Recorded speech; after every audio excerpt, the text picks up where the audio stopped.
자, 인사드립니다. 안녕하세요. 예, 잘 보내셨어요? 예. 많이 풀렸죠, 이제? 대답하기 싫으면 하지 마세요. 오늘은 투자론을 하는 건데요. 우리 그 부동산학 결혼 파트 중에서 여러분들이 가장 힘들어하는 부분이 투자론입니다. 그래서 오늘 그 깊은 내용을 여러분들이 이해하려 하지 마시고 어떻게 흘러가는가를 보시기 바랍니다. 한번 질문합니다. 제가 투자론 지난주에 잠깐 했는데 투자론은 투자했다 안 했다? 안 했다. 투자하기 위해서 공부한다. 그게 투자론입니다. 페이지 수는 74페이지를 펴십시오. 수요 공급, 그 다음에 투자 이론, 그러니까 부동산 경제론하고 투자론하고 금융론하고 감정평가론, 이게 우리 부동산학에서 빅4입니다. 빅4. 이 부분을 정복하지 못하면 그러면 부동산학 결론은 굉장히 힘들어집니다. 그러니까 기본서가 나오면 경제론, 그 다음에 투자론, 금융론, 평가론은 제가 목차를 정할 겁니다. 그 목차대로 1년 동안 공부하는 겁니다. 아직 기본 교재가 나오지 않았기 때문에 목차는 정하지 않고 투자 이론에서 중요한 내용들을 지금부터 할 겁니다. 그런데요, 깊은 내용을 오늘 하더라도 여러분이 좀 이해해 주시기 바래요. 저렇게 흘러간다. 깊은 내용을 다 이해하려 하지 말고 이걸 어떻게 흘러간다. 그걸 이해하시기 바랍니다. 자, 오늘 투자 내용을 전부 다 할 건데, 그러니까 전부 세세하게 할 수는 없고 그냥 큰 틀에서 제가 할 겁니다. 그러니까 투자 이론에서 공부할 내용, 학습 목표라고 한번 해볼까요? 지난 시간에 투자의 개념을 했던가요? 투자의 개념을 했었습니다. 투자의 개념을 다시 정리합니다. 그 다음에 투자의 개념이 끝나고 나면 투자의, 부동산 투자의, 여기 이제 부동산 투자입니다. 부동산 투자. 장점이 있고, 그 다음에 단점도 있답니다. 부동산 투자의 장점과 단점이 무엇인가 명시적으로 시험에 나오지 않습니다. 그러니까 이런 식으로 출제하지 않는다는 소리요. 다음 중 부동산 투자의 장점이 아닌 것, 단점이 아닌 것, 이런 거 출제하지 않습니다. 그런데 그런 식으로는 출제하지 않지만 부동산 투자의 장점 중에 지렛대 효과라는 게 있어요. 지렛대 효과. 그 지렛대 효과가 단독 문제에 나오는 거예요. 그러니까 초창기 시험은, 우리 초창기 시험에서는 이렇게 나왔습니다. 다음 중 부동산 투자의 장점이 아닌 것, 단점이 아닌 것, 이런 식으로 출제했는데 최근에는 절대 그렇게 출제하지 않는다. 부동산 투자의 장점 중에 지렛대 효과가 있는데 그 지렛대 효과를 단독 문제로 출제하고 이런 형태를 보입니다. 자, 그 다음에 두 번째, 장점, 단점 끝나고 나면 이제 투자 이론은 투자하면 위험이 따르거든요. 지금 현재 10억이라는 돈을 부동산에 투자했습니다. 그러면 미래에 일정한 수입이 발생할 건데 미래는 불확실해요. 그걸 위험이라고 그래. 그러니까 부동산 투자는 위험과 수익이 또 전부라고 할 수 있어요. 위험과 수익을 공부할 겁니다. 그러니까 위험과 수익에서 여러 가지 내용을 공부할 건데, 첫 번째 수익률을 몇 가지 배울 거예요. 수익률 배우고, 두 번째는 이제 위험을 배울 겁니다. 그러니까 위험에서는 위험의 개념 배우고, 그다음에 위험의 종류라는 게 있습니다. 배우고요. 세 번째, 위험과 수익의 관계 배우고, 그 다음에 네 번째는 위험 처리 방법 나오는데, 얘는 지금 제가 생각 중입니다. 할까 말까 좀 어렵거든요. 처리 방법이 있는데 그냥 개념만 제가 간단하게 설명을 할게요. 됐고, 자, 그 다음에는 다섯 번째는 이제 포트폴리오 이런 것도 있는데, 포트폴리오는 가볍게 제가 이것도 역시 언급을 할 겁니다. 포트폴리오. 제가 앞으로 계속 포트폴리오는 이렇게 포에다 동그라미 칠 겁니다. 이렇게 하고, 그 다음에 네 번째는 투자 분석이라는 게 있습니다. 적어서, 투자 분석에서는 화폐의 시간 가치를 공부할 거예요. 화폐의 시간 가치. 탄력성이 어렵던가요? 수요 공급에서 탄력성이 어렵던가요? 자, 어렵지 않았다. 탄력성은 어렵지 않았습니다. 그러니까 투자 이론에서 가장 여러분이 힘들어한 부분이 이겁니다. 화폐 시간 가치. 그러니까 이게 안 되면, 화폐 시간 가치가 안 되면 투자 안 되는 거고, 그 다음에 금융론도 안 되는 거고, 감정평가론도 안 되는 겁니다. 화폐 시간 가치를 모르는데 나는 투자론도 잘 되고, 금융론도 잘 되고, 그 다음에 감정평가론도 잘 된다. 그러면 좀 이상한 겁니다. 그렇지? 이거 화폐 시간 가치가 안 되면 다 안 되는 건데, 그런데 이거 안 되면서 다른 거 된다고 보시더라고. 참 희한한 거죠? 그 다음에 두 번째는 현금 흐름을 공부합니다. 현금 흐름. 현금 수지죠. 현금 흐름. 투자한 다음에 돈이 들어오기도 하고 나가기도 하거든요. 수입과 지출 공부하겠다는 소리입니다. 그 다음에 세 번째는 이제 투자 분석 기법입니다. 투자 분석 기법. 이렇게 한 문제 또 여기 한 문제 내지 두 문제 이렇게 출제합니다. 그러면 이 부분에서 세 문제 내지 네 문제를 출제합니다. 투자 이론이 총 7개 내지 8개를 출제하는데 여기서 절반 출제합니다. 그 다음에 여기서 한 문제 이런 식으로 출제합니다. 물론 여기 처리 방법은 빠질 수도 있고 이 부분에서 세 문제 정도까지 출제한다. 이렇게 보시면 됩니다. 그럼 이제 부동산 투자의 개념으로 갑니다. 다 했던 겁니다. 부동산 투자가 도대체 뭐냐? 이러한 부동산이 있습니다. 그러면 이 부동산을 내가 살까 말까 고민하는 게 부동산 투자입니다. 그럼 뭘 고민하냐면 이 부동산을 내가 산다면 돈이 과연 될 것인가? 돈이 되면 살 것이고 돈이 안 되면 사지 않을 것이고 그게 투자의 처음이자 끝입니다. 그러면 부동산 투자는 이렇게 표현하죠. 학문적으로는 현재 10억이라는 돈이 있으면 현재 그걸 확실하게 뭐 할 수 있다? 확실하게 소비할 수 있다. 확실한 소비를 뭐 한다? 희생하겠다. 지난 시간 했던 거 그대로 하는 겁니다. 희생하고 희생했으면 뭔가 대가가 있어야 된다. 그러면 미래에 뭘 위해서? 확실하지 않습니다. 미래는 불확실한 뭘 위해서? 수익을 위해서 수익을 목적으로 부동산에 돈을 투입하는 행위 그것을 부동산 투자라고 합니다. 그래서 부동산 투자를 이렇게 개념적이기도 하고 이렇게도 표현합니다. 현재하고 미래를 뭐 했다? 바꿨다, 교환했다 이렇게도 표현합니다. 그 다음에 확실한 것하고 뭐 불확실한 것 얘를 교환했다 이렇게도 표현합니다. 이런 지문이 시험에 나오면 틀린 지문 거의 만들지 않습니다. 그러니까 지문 한 자체가 나올 수도 있지. 그러니까 지문 자체가 나올 수 있는데 틀린 지문 만들지 않기 때문에 여러분들은 그런가 보다 이건 외울 필요는 없습니다. 그러면 투자 이론에서 또 중요한 내용이 나오는데 희생했으면 뭔가 대가를 요구할 겁니다. 그래서 여기서 희생의 대가가 나옵니다. 희생의 대가를 요구를 합니다. 대가 요구. 그럼 뭘 희생했냐면 현재를 희생했습니다. 미래를 기다려줍니다. 이거를 시간의 대가라고 합니다. 시간의 대가를 요구하게 되어 있어요. 플러스 확실한 것을 포기하고 불확실한 것을 선택했습니다. 이 불확실성을 뭐라고 하냐면 위험이라고 그래. 위험. 여기서 투자의 위험 나오거든. 이 위험은 미래의 불확실성입니다. 미래는 어떻게 될지 모릅니다. 이 부동산에 투자한다면 1년 후에 이 부동산으로부터 수입이 1,000만 원이 나올 것 같다. 그런데 그거는 예상하는 거고 내년에 가서 경제 상황이 나빠지면 1,000만 원이 아니라 700만 원 아니라 500만 원 나올 수도 있습니다. 그걸 뭐라요? 불확실성이라고 합니다. 그러면 지금 투자한다면 미래는 확실합니까? 불확실합니까? 불확실하죠. 그걸 뭐라고 한다? 위험이라고 표현합니다. 그러면 나는 확실한 것을 포기하고 위험을 지금 선택했습니다. 그러면 위험에 대한 대가를 주세요. 이렇게 한단 말이에요. 그걸 요구하는 거야. 시간의 대가와 위험의 대가를 요구합니다. 이 희생한 대가를 요구하는데 얘를 수익률로 나타내면 이게 요구 수익률입니다. 요구 수익률의 의미 내가 투자자가 이 부동산에 투자하기 위해서 최소한 나는 이 정도는 수익이 나와야 된다. 그게 요구 수익률입니다. 그러면 요구 수익률은 최대한의 수익률이니까 최소한의 수익률. 최소한의 수익률이다. 최소한 이 정도는 충족돼야만이 나는 투자하겠다. 그게 요구 수익률입니다. 투자자가 이 부동산에 투자하기 위해서 요구하는 최소한의 수익률. 그걸 뭐라 한다? 요구 수익률이라고 한다. 그러면 이 부동산을 투자하기 위해서 투자자가 요구하는 최소한의 수익률은 첫 번째는 은행 이자율은 나와줘야지. 10억이라는 돈이 있는데 은행에다 저금하면 그러면 1년에 3%의 이자율을 준다. 그러면 최소한 3%는 나와줘야 되겠죠. 그걸 시간의 대가라고 합니다. 은행에다 10억을 예금했습니다. 신한은행이 뭐라 하냐면 10억을 예금해주면 1년 후에 정확하게 3%의 이자율을 주겠습니다. 이렇게 했습니다. 그게 은행 이자율입니다.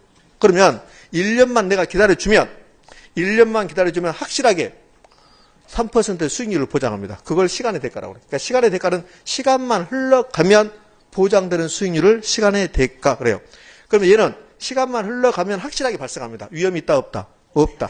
확실한 것은 위험이 없는 거고 불확실한 것은 위험입니다. 그러면 은행에다 예금했을 때 일정한 시간이 흘러가면 1년이 흘러가면 반드시 충족되는 수익률이 은행 이자율이거든요. 그걸 뭐라 한다? 시간의 대가라고 그래. 그러면 이 시간의 대가는 위험이 없죠. 그래서 얘를 뭐라 하냐면 무위험 수익률 그래. 무위험 수익률. 위험이 없다.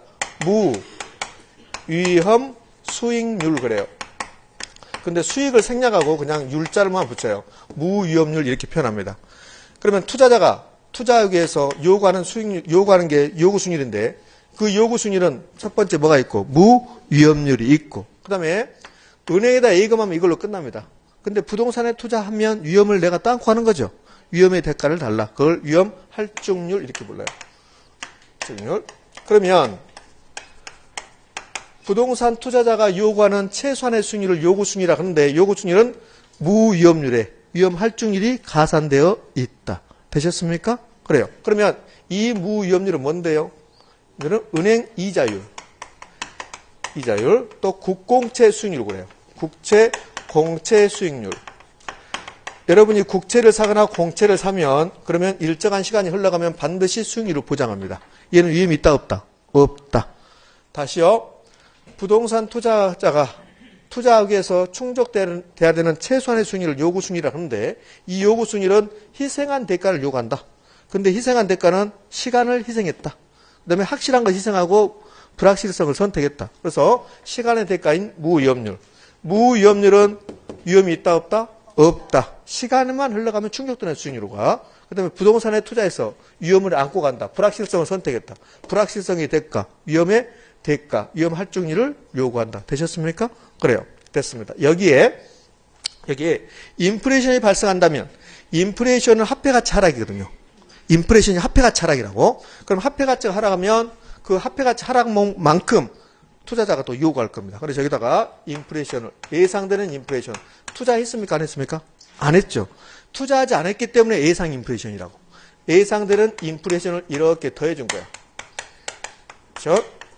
이게 투자자가 요구하는 수익률입니다.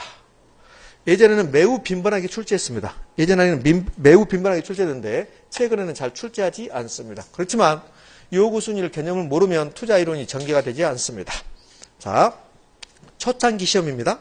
초창기 10회 이전에 어떤 식으로 출제했냐면 이런 식으로 출제했습니다. 국공채 수익률 3%, 위험에 대한 할증률 2%, 예상되는 인플레이션도 2%다. 이렇게 줬습니다. 다시요. 초창기 10회 이전의 시험입니다. 우리 시험에서 국공채 수익률은 3%고 그 다음에 위험에 대한 대가는 2%고 예상되는 인플레이션도 2%다. 이때 요구수익률은 몇 %입니까? 이렇게 출제했습니다. 요구수익률 몇 %?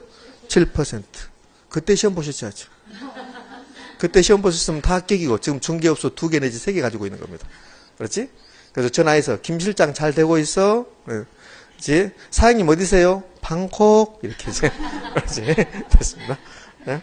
그때는 매우 쉬웠습니다. 그래요? 자, 그렇게 내다가 2년 후에 또는 1년 후인가요? 2년 후에 또 이런 식으로 출제해요. 자, 똑같은 의미입니다. 은행 이자율, 은행 정기예금 이자율 3%, 위험 할증률 2%, 기대되는 인플레이션 2%. 앞으로 투자이론에서 예상이란 말이 엄청나게 많이 나오거든요. 그럼 예상하고 기대하고 똑같습니다. 야, 나는 그게 3%가 나올 걸로 예상된다. 이 말이나 3%를 기대한다. 이 말이나 똑같은 말이죠. 그러면 예상 인플레이션하고 똑같은 말이 무슨 인플레이션? 기대 인플레이션. 그럼 여기 이제 수익률 배울 거거든. 저기 수익률에 기대 수익률이라는 게 나와. 기대 수익률. 그럼 기대 수익률하고 똑같은 말 무슨 수익률? 예상 수익률. 되셨습니까? 예상하고 뭐하고 똑같다? 기대하고 똑같다. 나는 너가 합격할 걸로 기대한다. 나는 너가 합격할 것을 예상한다. 똑같은 말. 되셨나요? 예, 됐습니다. 자, 다시요. 은행 정기예금 이자율 3%, 위험 할증률 2%, 그 다음에 기대 인플레이션 2%였다. 실제 시험 문제입니다. 이렇게 주면서 이때 투자자가 투자하기 위해서 충족돼야 되는 수익률은 몇 %인가 이렇게 물어봤습니다. 다시 놓쳤다 여러분들. 제가 뭐 물어본 걸 놓쳤다. 자, 은행 정기예금 이자율이 3%이고 위험 할증률이 2%이고 기대 인플레이션 2%란다. 이때 투자자가 투자하기 위해서 충족돼야 되는 최소한의 수익률은 몇 %입니까? 이렇게 물어봤단 말이에요. 몇 %? 7%. 그러니까 똑같은 문제를 물어보는 거야. 처음에는 그냥 요구 수익률이 몇 %가 물어봤고 그 다음에 요구 수익률이라는 말을 주지 않고 충족돼야 되는 최소한의 수익률을 이렇게 물어봤죠. 똑같은 문제죠. 그렇게 출제했습니다. 10회 이전에. 그때 하셨어야죠. 됐습니다. 이제 이게 요구 수익률입니다. 그러면요. 여기서 매우 중요한 말이 나옵니다. 자, 이게 이제 은행 정기예금 이자율인데 정기예금 이자율. 그냥 이자율에도 상관없습니다. 좋아요. 그러면 위험 할증률이 높아진다 이게 봐요. 어떤 부동산이 위험이 매우 높대요. 위험이 높다는 소리는 어떻게 될지 미래 상황이 불확실하다는 소리예요. 불확실성이 높다는 소리예요. 무슨 말 됐죠? 그래요. 그러면 여기서 어떤 부동산이 위험이 매우 높대요. 불확실성이 매우 높답니다.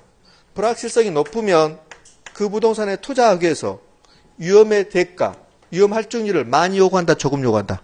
많이 요구한다. 그러면 위험이 높으면 위험 할증률이 높아집니다. 할증률이 높아진다. 위험 할증률이 높아지면 그럼 뭐도 높아진다? 요구하는 수익률도 높아진다. 맞죠? 여기 무위험률, 정기예금 이자율, 국공채 수익률은 위험하고 상관없죠. 위험하고 상관없습니다. 그 다음에 인플레이션이 나지 않는다면, 인플레이션이 기대되지 않는다면 이건 없는 겁니다. 맞나요? 그래요. 그러면 위험이 높으면 위험에 대해서 많이 할증해 주십시오. 그렇게 된 거야. 위험이 높으면 위험 할증률이 높고 그러면 요구하는 수익률도 높아집니다. 그러면 이런 관계가 성립하네. 위험이 높으면 수익도 뭐한다? 높다. 매우 중요. 위험이 높으면 수익도 높다. 얘를 뭐라고 표현하냐면 위험과 수익의 무슨 관계라고 할까? 네, 그래요. 비례관계 맞습니다. 이 위험과 수익의 비례관계인데 위험과 수익의 상쇄관계라고 불러. 상쇄관계. 상쇄관계라고 부릅니다. 근데 상쇄라는 말은 좀 어감이 반대 같은 그런 느낌이 들어요. 상쇄 반대 같은 느낌이 들죠. 이 상쇄의 의미 위험이 높으니까 위험을 없앨 만큼 수익을 달라 이 소리예요. 위험을 상쇄할 만큼 수익을 달라 이런 소리예요. 상쇄 없앤다 이런 소리죠. 그래요? 그러니까 여기서 상쇄관계라 하면 위험이 높으니까 그걸 없앨 만큼 수익을 주십시오 이런 말이에요. 그러니까 위험과 수익의 무슨 관계? 상쇄관계는 위험과 수익의 무슨 관계? 비례관계를 의미합니다. 위험과 수익의 무슨 관계? 그렇지. 수익의 비례관계. 오늘 여러분 머릿속에 투자 이론에서 첫 번째 투자했다 안 했다? 안 했다. 그거하고 위험과 수익에는 무슨 관계 있다? 비례관계 있다. 여러분들 위험을 부담하지 않으면서 수익이 있을 수 있어요? 없어요? 없어요. 투자 이론은 위험과 수익의 비례관계입니다. 위험을 부담하지 않았습니다. 자, 어떤 부동산에 투자하는데 위험을 전혀 부담하지 않는 부동산이 있다. 위험을 전혀 부담하지 않는 부동산은 결국 뭐만 먹는 거예요? 무위험률만 있는 거예요. 위험이 없으니까. 무슨 말 됐죠? 그럼 위험을 부담하지 않으면 수익도 뭐 한다? 낮다. 위험을 부담해야만 수익이 높은 거야. 무슨 말 됐나요? 그래요. 그러니까 위험과 수익은 무슨 관계? 비례관계. 그런데 가끔씩 시험에 나와요. 위험과 수익의 반비례 관계 이렇게 나오거든요. 근데 깜빡 넘어가. 반자를 빼버리고 생각한다고. 반자가 분명히 써있는데 반자를 빼버리고 읽은다니까. 위험과 수익은 비례관계다. 반자를 빼버려. 위험과 수익은 무슨 관계? 비례관계. 반드시 할 거. 그럼 위험이 높으면 수익도 높다. 수익이 높으려면 위험도 높아야 된다. 두 개는 무슨 관계? 비례관계. 매우 중요합니다. 자, 됐습니다. 이제 우리는 위험에 대해서 개념 배웠습니다. 그러면 이제 투자의 개념 배웠습니다. 위험의 개념과 투자의 개념 배웠습니다. 투자의 장점과 단점 나누는데요. 우리 책을 좀 봅니다. 우리 책을 보면 74페이지 부동산 투자의 장점이 있습니까? 그래요? 그래서 제가 간단하게 설명할 겁니다. 인플레이션 해지를 인플레이션 방어라고 그래요. 방어. 인플레이션 해지, 인플레이션 방어라고 합니다. 그럼 여기서 제가 인플레이션을 간단하게 언급하겠습니다. 인플레이션. 자, 부동산 투자의 장점에서 첫 번째가 인플레이션 해지 나왔습니다. 해지 방어라고 그래. 인플레이션 방어. 그러면 여기서 인플레이션의 개념만 알면 얘는 금방 알 수 있습니다. 인플레이션은 지속적인 물가 상승입니다. 물가 상승.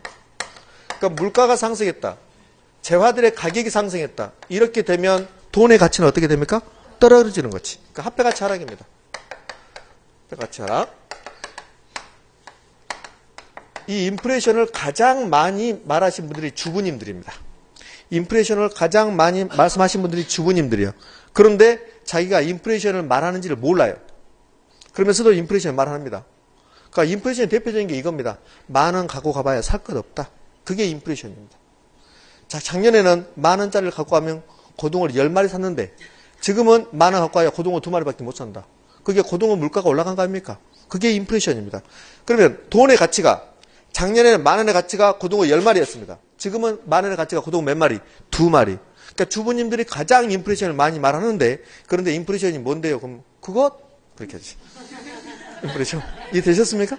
그래요. 그러면 자, 화폐 가치 하락이란 말이에요. 좋아요. 그러면 자, 이렇게 현금 있습니다. 현금 10억을 하고 그다음에 부동산을 10억짜리 샀습니다. 그러니까 현금을 10억으로 보유하는 경우하고 부동산을 10억짜리 사는 경우 이렇게 봅시다. 이때 그런데 인플레이션이 10%가 발생을 했습니다. 그래서 이렇게 되면 현금은 10% 가치 하락입니다. 10% 가치 하락이에요. 현금 가지고 있으면. 그런데 부동산을 가지고 있습니다. 부동산은 10% 가격이 상승해 버리는 겁니다. 인플레이션은 물가가 올라간 거죠. 그래요. 그러면 부동산은 얼마가 되냐면 11억이 되는 거예요. 11억. 부동산 가격이 11억 되는 겁니다. 그럼 11억 되면 실질 가치는 그대로 10억이야. 자, 여기는 인플레이션이 발생하기 전입니다. 인플레이션이 발생하기 전에 내가 10억이라는 돈이 있으면 현금을 보유하는 경우하고 부동산을 사는 경우.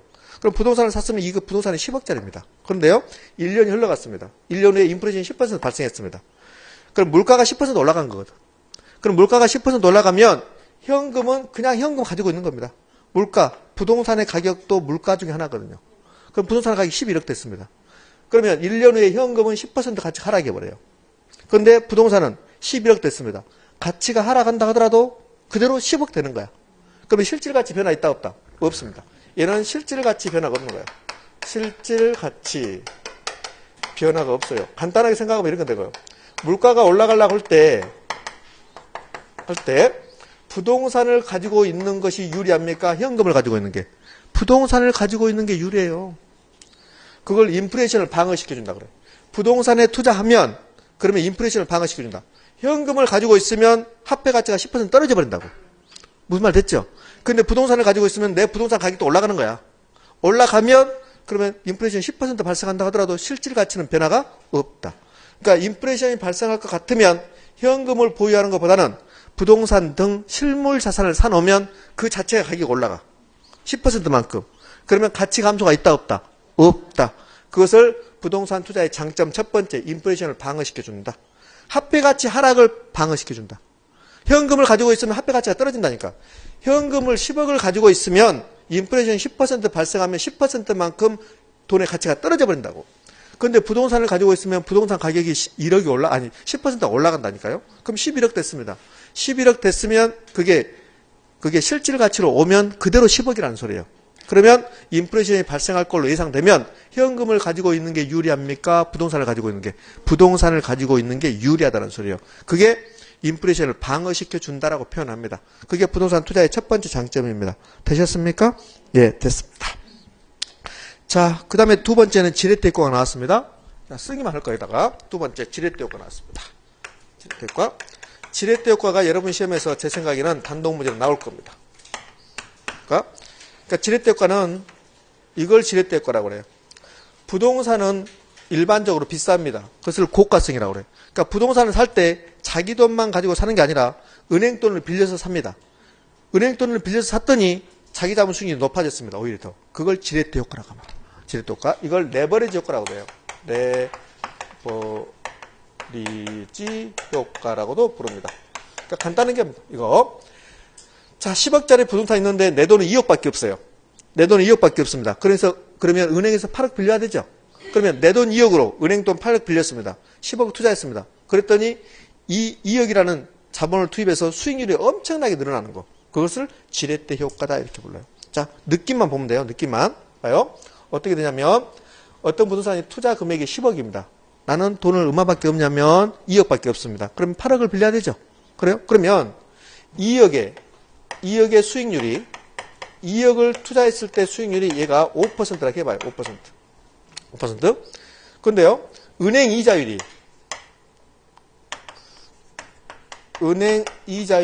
2%라고 한번 해봅시다. 은행 이자율이. 그러면 내 자본의 수익률보다 지금 3%를 싸게 빌려온 거라고. 맞죠? 그래요. 그럼 이렇게 은행 돈을 싸게 빌려와서 투자하면 이 수익률이 높아져 버려요. 높아진다고. 그걸 지렛대 효과라고 한다 말이에요. 되셨죠? 여기까지만. 계산 문제 나오고 복잡하니까 여기까지만. 그럼 지렛대 효과의 개념은 타인 자본을 이용해서 자기 자본 수익률을 높이는 것을 뭐라고 한다? 지렛대 효과라고 한다. 자, 정확하게는 개념은 타인 자본을 이용하여 자본을 이용했습니다. 그래서 자기 자본 수익률, 내 돈의 수익률, 자기 자본 수익률로 진폭을 크게 하는 거야. 진폭을 크게 하는 것.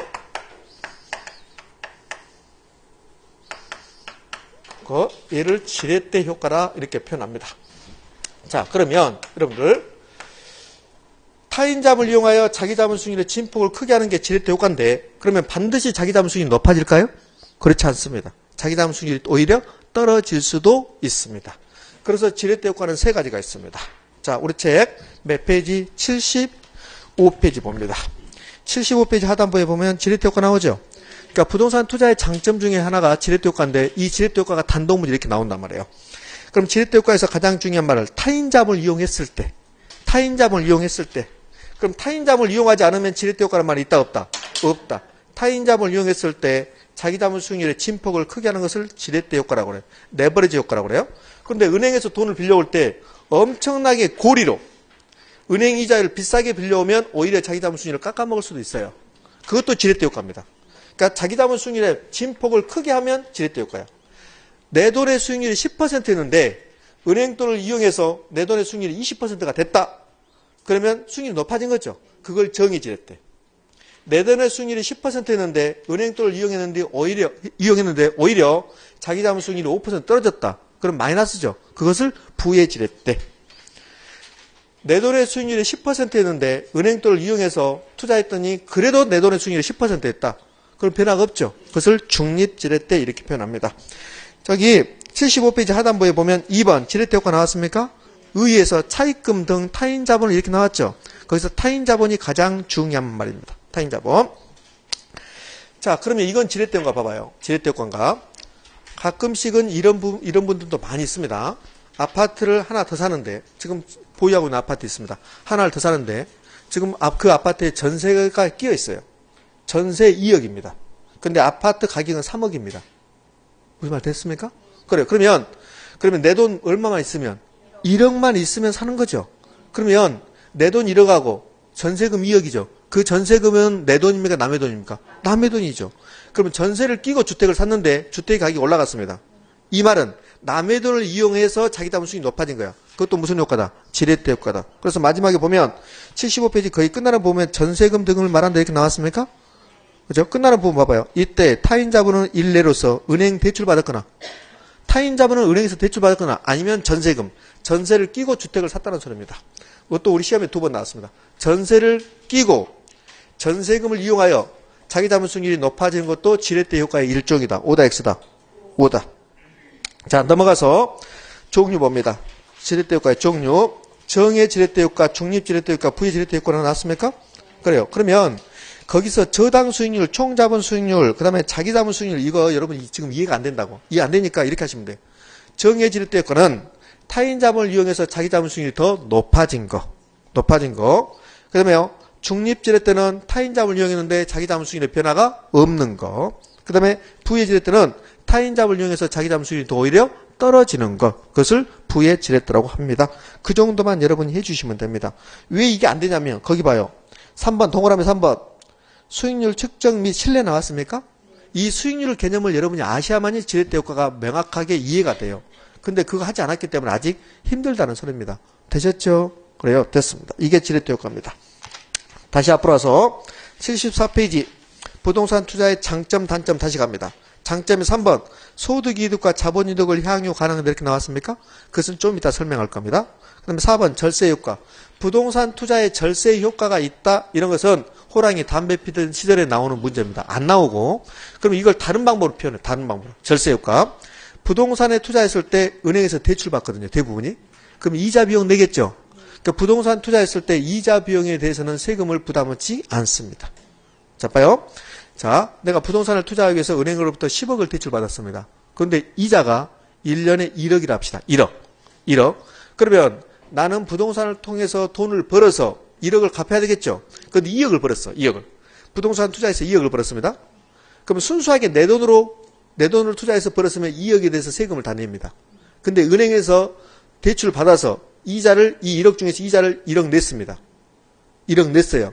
그럼 이 1억만큼은 세금 낸다, 안 낸다? 안 낸다. 그게 절세 효과입니다.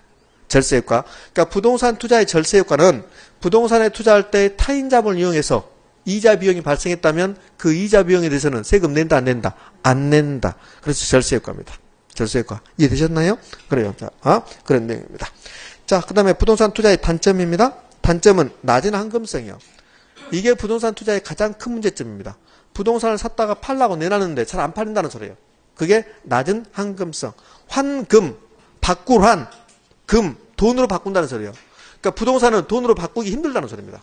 주식하고 부동산 중에서 주식하고 부동산, 자 10억이라는 돈이 있는데 10억을 부동산에 투자하는 경우하고 주식을 투자하는 경우하고 어디가 수익률이 높을 수는 알 수 없어요.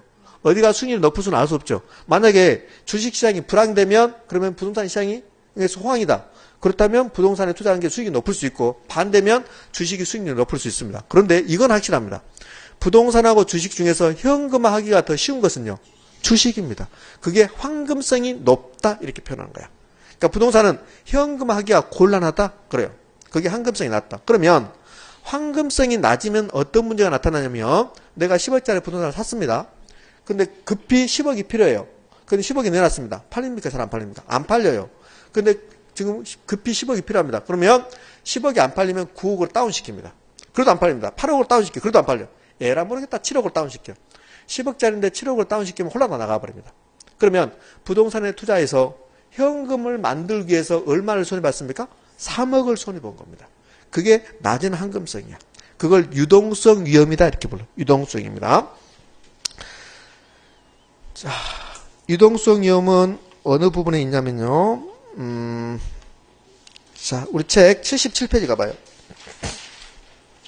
77페이지 위에서부터 법적 위험, 인프레 위험, 동그라미 5번 77페이지입니다.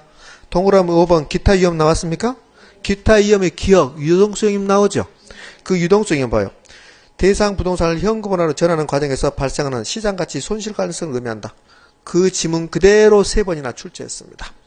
자, 유동성 위험은 현금화하는 과정에서 현금화하기가 곤란하니까 좀 시장 가치를 다운시켰더니 홀라당 나갔다. 그러면 3억 손해본 거죠. 그걸 유동성 위험이다 이렇게 표현합니다. 자, 그 다음에 부동산 투자의 단점 뭐 쭉 나오는데 그거 한번 읽어보시고요. 자, 그 다음에는 74페이지에 부동산 투기 나왔습니까? 부동산 투기가 나오고 75페이지에 부동산 투기의 발생원이 나왔죠. 시험에 나오면 제가 손에 장을 지을 겁니다.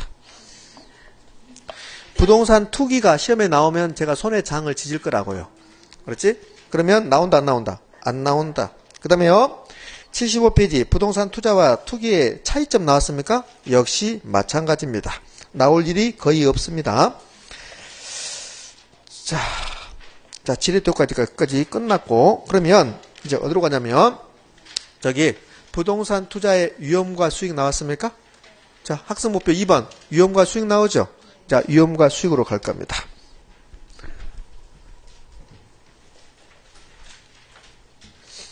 위험과 수익으로 갑니다.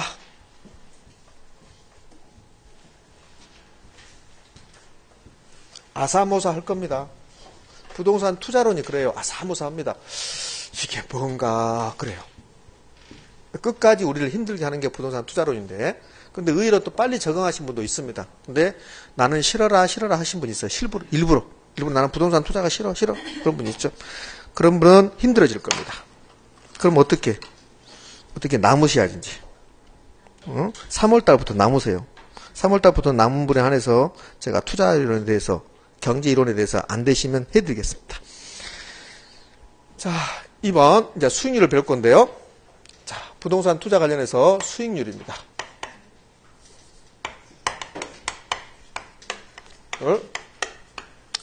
수익률은 크게 3가지를 배울 겁니다. 첫 번째요. 기대 수익률이라는 게 있습니다. 기대 수익률을 다른 말로 표시하십시오. 기대 수익률을 다른 말로 오케이. 예상 수익률입니다. 예상 수익률을 잘 하셨습니다. 자, 그러면 이 기대 수익률이 뭐냐? 시험에 절대 나오지 않습니다. 기대 수익률이 무엇인가는 시험에 나오지 않아요. 그럼 기대 수익률에서 첫 번째 뭘 기억하시냐면 개념. 시험에 나오지 않지만 개념 기억하셔야 됩니다. 그 다음에 두 번째는 기대 수익률은 계산 문제 나옵니다. 올해도 기대 수익률 계산 문제 나왔습니다. 기대 수익률 계산 문제. 이 기대 수익률은 19회 때부터 해서 올해가 25회 했으니까 7번 시험 본 겁니까? 19회 때부터 해서? 6번입니까? 19회 때부터인데 19, 20, 21, 22, 23, 24, 25 하나, 둘, 셋, 넷, 다섯, 여섯, 일곱. 제가 7번 같은데 여러분 6번이나 하니까 제가 쓴 거야, 사실은. 실제로 그랬어요. 이걸 제가 몰라서 쓴 게 아니라 분명히 이게 7번 같은데 여러분 6번이나 하니까 제가 쓴 거예요. 그래서 왜 그러냐면 왜 제가 7번을 기억하냐면 이제 올해 시험 보기 전에 여러분들 먼저 공부하신 분들 그리고 먼저 공부하신 분들은 24회까지 시험 받고 25회 시험 봤잖아요. 제가 여러분보다 먼저 수업하신 분들에게 그랬거든요. 기대 수익률은 19회 때부터 해서 24회 때까지 6년간 4번 나왔습니다. 이렇게 했거든요. 근데 오늘 한 번 더 봤잖아. 그러니까 7번 같은데 여러분 6번이라 하니까 제가 쓴 거예요. 자, 그러면 자 정리합시다. 기대 수익률은 최근 19회 때부터 7년간 몇 번 나왔다? 5번. 5번. 작년까지 4번이고 올해 한 번 더 나왔으니까 5번 나왔다니까. 그럼 봐요. 기대 수익률이 19회 때부터 나오기 시작하거든요. 19회 때부터 기대 수익률이 계산 문제 나오기 시작하는데 19회 때부터 올해까지 7년간 몇 번 나왔다? 5번. 5번 다 계산 문제였어. 5번 다 계산 문제. 근데 매우 쉬워요. 매우 쉬우니까 걱정하지 마. 계산 문제 나오는 순간 얼어. 그러니까 매우 쉬우니까. 그러니까 계산 문제를 출제한다. 이렇게 생각하시면 돼요. 모르겠네요. 너무 많이 나와서 여러분 시간에 빠질지 모르지만 그런데 올해도 계산 문제를 출제했었습니다. 이렇게. 그러면 기대 수익률을 제가 뭐라고 해봐야 아무리 해봐야 여러분 이해 못합니다. 이해 못해요. 못하니까 실예를 들면 돼. 실예를 매우 간단해요. 자, 이러한 부동산이 있습니다. 그런데요. 이러한 부동산이 있는데 이 부동산의 시장 가치가 10억쯤 예상된대요. 10억일 것 같다 이 소리예요. 그러면 이 부동산에 투자한다면 투자 금액이 얼마예요? 10억. 앞으로 시장 가치, 시장 가격하고 똑같은 말이 총 투자액입니다. 총 투자액. 시장 가치하고 시장 가격하고 똑같은 말이 뭐라고요? 총 투자액이야. 총 투자액. 매우 중요한 말입니다. 그러면 이 부동산에 투자한다면 총 투자액이 얼마다? 10억이 나갈 걸로 예상되는 겁니다. 나갈 걸로. 그래서 이 부동산이 1년 후에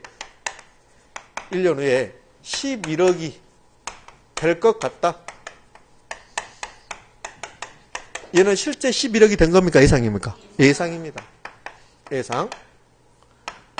예상입니다. 그러면 얘도 예상이고 예상입니다. 그러면 수익률은 알 수 있겠죠, 여러분들. 10억을 투자해서 11억이 될 것 같답니다. 그러면 얼마 번 겁니까? 1억 번 거지. 1억. 10억을 투자해서 11억 됐으면 1억 번 거라고. 11억 번 게 아니라 1억 번 거라고. 그럼 수익률 몇 퍼센트? 10%. 그걸 기대 수익률이라고. 그럼 기대 수익률을 정리하면 이렇게 되는 거죠. 개념은. 기대 수익률의 개념은 예상되는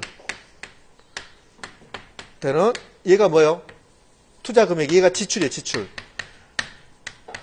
이 부동산에 투자한다면 지출의 금액이 얼마예요? 10억. 예상되는 지출과 예상되는 수입을 바탕으로 계산된 수익률. 이걸 기대 수익률이라고 합니다. 시험에 나온다, 안 나온다? 안 나온다. 이 말이 안 나온다는 소리예요, 이 말이 안 나온다고. 노란 걸로 썼지만 안 나온다. 예? 그럼 뭐가 나온다? 계산 문제가 나온다. 근데 지금 이 계산 문제를 하면 머리 아파져요. 다음 주 올까 말까 그래. 그럼 여기서는 이 문제는 이렇게 되는 거죠. 10억을 투자했습니다. 그럼 1억의 수익이 예상됩니다. 맞죠? 자, 수익률을 구할 때 100을 곱해 줍니다. 그러면 10%라는 소리예요. 10%. 왜요? 근데 이게 나옵니까? 이게 아니라니까. 계산 문제 이게 아니라고. 이게 아니고 봐요. 이 1억은 내년에 나오는 거죠. 자, 10억을 투자했는데 1년 후에 11억이 될 것 같다. 근데 이 1억이 될지 안 될지 알 수 있어요, 없어요? 없어요. 1억이 예상되는 거야, 예상되는 거야, 예상. 그러면 내년에 경제 상황이 좋으면 1억이 아니라 3억이 될 수도 있겠죠. 내년에 경제 상황이 나빠지면 1억이 아니라 5천만이 될 수 있겠죠. 그걸 평균 낸 게 지금 1억이라고. 평균 낸 게. 자, 봐요. 내년에 이 부동산이 11억이 될 것 같다. 그러면 결국은 1억 번 거죠. 1억 번 건데 그 1억은 내년의 경제 상황을 평균 낸 거라니까.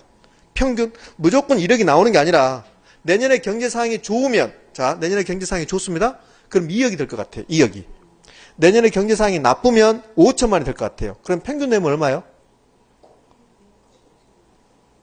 2억하고 5천 평균 내면 뭐요? 1억 2천 5백. 그렇게 해서 나온 게 1억이란 소리예요. 1억. 이 됩니까? 그렇지. 그러니까 지금 제가 1억이라고 표현했지만 이 1억은 사실은 내년의 경제 상황에 따라서 달라진다 이 말이에요.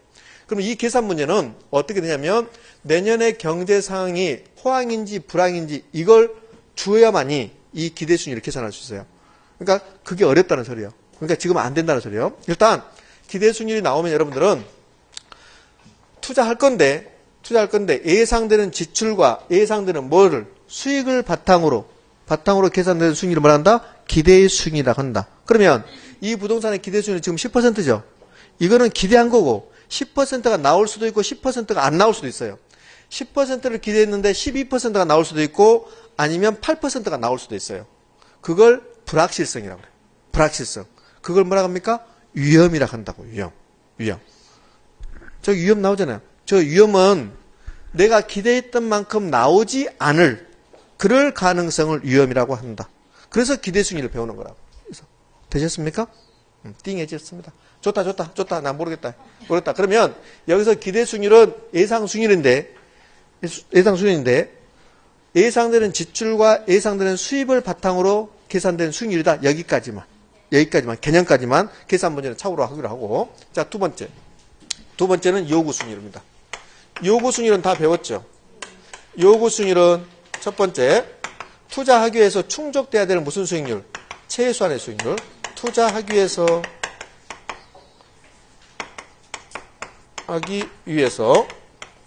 충족돼야 되는 하는 최소한의 수익률. 수익률이다. 이걸 요구순위라고 그래요.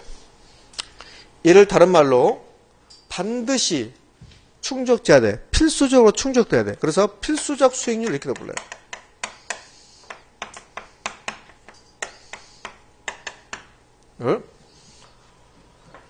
자, 여기까지만 할게요. 여기까지만. 왜요? 자, 그러면 요구순위의 구성. 요구순위의 구성은 어떻게 됐습니까? 시간의 대가 플러스 위험의 대가. 위험의 대가를 다른 말로 불확실성 대가. 여기다가 이제 인플레이션, 예상되는 인플레이션 이렇게 더하는 거야. 예상 인플레이션. 그래요? 그러면 구성을 다시 쓰면 시간의 대가를 뭐라고 했습니까? 무위험 수익률 또는 무위험률 그래요. 무위험률, 위험이 없는 수익률이죠. 정기예금 이자율, 국공채 수익률. 이것은 충족돼야 되지. 그 다음에 부동산 투자한다면 위험이 따른다. 그래서 위험의 대가를 달라. 위험 할증률 플러스 예상 인플레이션. 예상 인플레이션 다른 말로 표현하십시오. 기대 인플레이션. 되셨습니까? 그러면 위험이 높아지면 뭐가 높아지고 위험 할증률이 높아지고 그러면 요구수익률도 높아지고 위험과 수익은 무슨 관계? 비례관계. 다른 말로 상쇄관계. 되셨습니다. 자, 그러면요. 이제 수익률 하나 더 배울 건데 그거 배우기 전에 3번 기대 수익률과 요구 수익률의 관계입니다. 비교입니다. 이게 투자 결정입니다. 투자할까 말까 결정, 투자 결정 여부입니다. 투자 여부.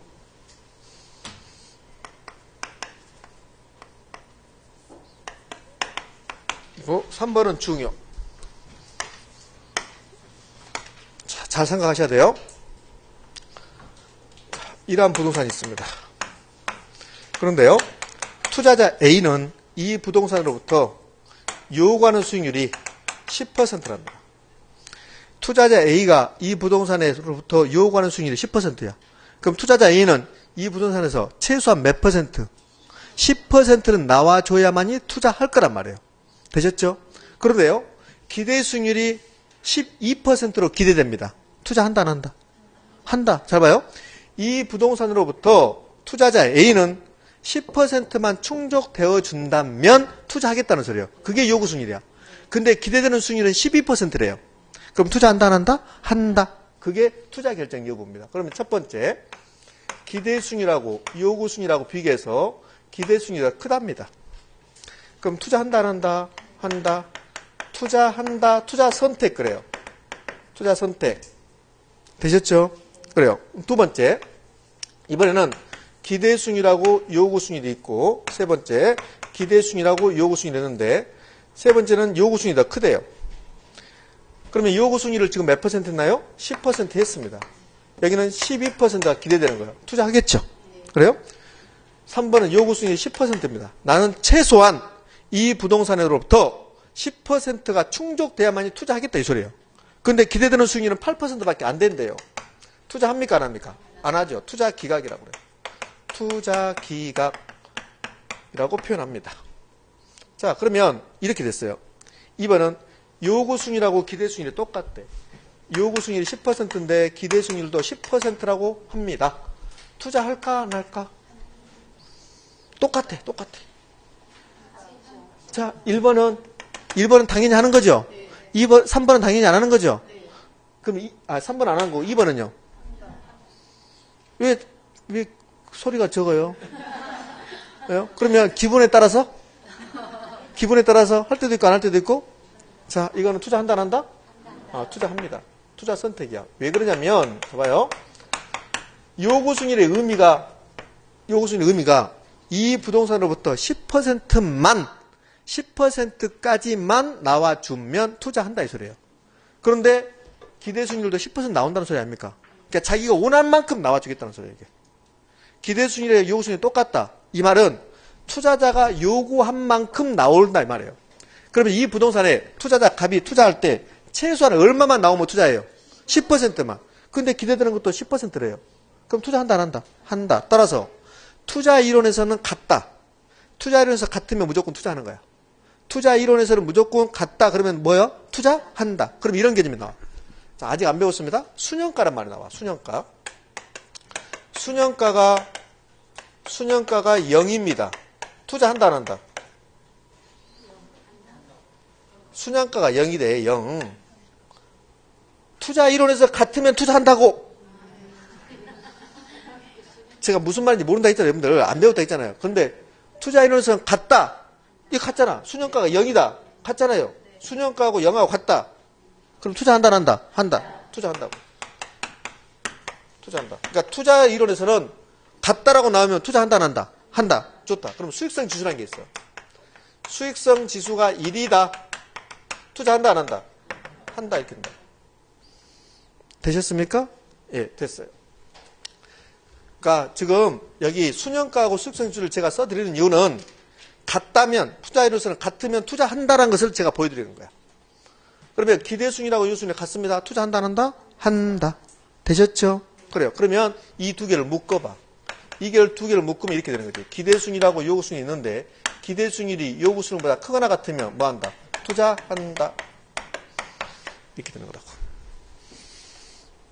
되셨죠? 자, 그 다음에 이제 마지막 해야 돼요. 4번 실현수익률까지 할 겁니다. 실현수익률 좀 쉴 시간이 지나는데 실현수익률이 실제 수익률입니다. 실제 수익률. 실현수익률은 실제로 투자해서 나타나는 수익률. 실제로 투자 후에 나타나는 수익률. 투자 후에 투자한 후에 실제 발생한 수익률.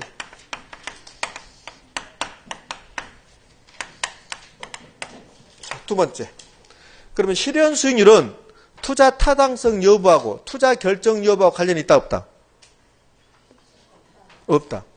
투자 여부는 투자 결정 여부는 기대 수익률하고 요구 수익률 두 개를 비교하는 겁니다. 봐요. 1번 봐봐요. 내가 요구하는 수익률이 10%였는데 기대 수익률이 12%였습니다. 그럼 투자한다 안 한다? 하죠. 했는데 내년에 경제 상황이 나빠져서 실현 수익률이 8%가 나올 수도 있습니다. 되셨죠? 그러면 실현 수익률은 투자 결정 여부와 관련이 있다 없다? 없다. 이거요. 투자 결정 여부와 관련 없다. 여부와 관련 없다. 이건 없다. 한 2번 나왔거든요. 이게 2번 나왔습니다. 그럼 이런 문제가 나왔어요. 이렇게 실현 수익률이 요구 수익률보다 크면 투자한다. 투자 가치가 있다. 이렇게 표현했습니다. O다 X다. X가 됩니다. 실현 수익률하고 기대 수익률을 비교해서 이게 투자한다 안 한다를 결정하지 않는다는 소리예요. 투자 여부는 요구 수익률하고 무슨 수익률? 기대 수익률하고 비교하는 겁니다. 되셨죠? 그러니까 얘를 지금 투자 선택한다. 얘를 뭐라고 표현하냐면 얘를 투자 가치가 있다라고 표현해요. 투자 가치가 있다라고 표현합니다. 그럼 얘는 투자 가치가 있다 없다? 없다. 투자 가치가 없다라고 표현합니다. 되셨습니까? 네, 안 되지 뭐. 머리가 띵하지. 그러면 10분 쉬었다가 이 내용을 가볍게 다시 한번 할 겁니다. 어쩔 수 없어요. 계속 반복해야 되니까 10분 쉬었다 합니다.